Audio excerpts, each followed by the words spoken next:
Kidney ಮತ್ತು cancer ಬರ್ತಿದೆ, ಆ ಪೇಷಂಟ್ಗಳನ್ನ ಸಾಗಿಸೋದಕ್ಕೆ ಆಂಬುಲೆನ್ಸ್ ಬಿಡುವಂಥ ಕೆಲಸ ಮಾಡಿದ್ದಾರೆ ಅಂತ ಮಾತನ್ನ. ಇಲ್ಲ ಬ್ರದರ್, ನಾನು ಹೋರಾಟ ಹಂತದಿಂದ ಇದು ಮಾಡ್ಕೊಂಡು ಬಂದಿದ್ದೀನಿ.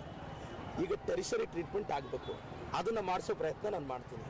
ಜನ ಭರವಸೆ ಇಡಿ ನಾವು ಮಾಡ್ತೀವಿ, ನನಗೆ ನಂಬಿಕೆ ಇದೆ.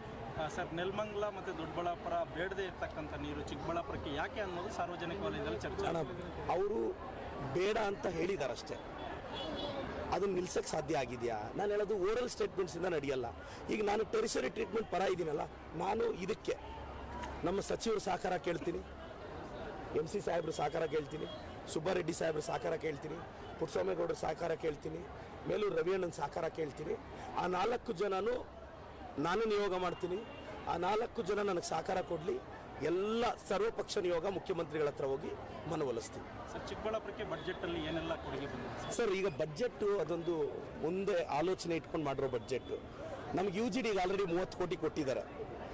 ಈಗ ಬಡ್ಜೆಟ್ನ ಬ್ಯಾಲೆನ್ಸ್ ಮಾಡಿದ್ದಾರೆ. ಈಗ 63,000 ಕೋಟಿಯಲ್ಲಿ ನಾವು ಇಂದಿರಾ ಕಿಟ್ ಕೊಡ್ತಾ ಇದ್ದೀವಿ. ಅಂದರೆ ಈಗ ಅಕ್ಕಿ, ಬೇಳೆ, ಉಪ್ಪೆಲ್ಲ ಬರುತ್ತೆ. ಅದಾದಷ್ಟು ಬೇಗ ಕೊಡ್ತೀವಿ ಸರ್. ಮುಂದಿನ ಬಜೆಟಲ್ಲಿ ಏನಾದರೂ 3ನೇ ಹಂತ ಶುದ್ಧೀಕರಣ ಆಗೋ ನಿರೀಕ್ಷೆ ಇದೆಯಾ ಸರ್?